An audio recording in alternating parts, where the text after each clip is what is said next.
fast.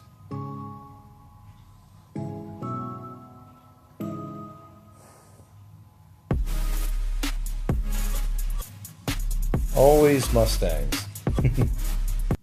Hey guys, because there was no conclusive information on the internet, I wanted to make this video quickly to show you if your differential is making noise, how serious is it? Do you need to replace it right away? Well, actually no.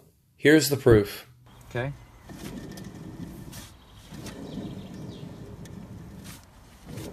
That's the noise you hear. So this is the noise the differential was making. Actually, I found all bearings were still in place and there was no stripping of any gears, anything like that. It just, the bearings were starting to get worn. So you don't need to replace them quickly or right away. There's your answer. Thanks very much. Subscribe. Let me know what you're thinking. I'll look forward to some subscriptions. Have a good day, guys. Take care.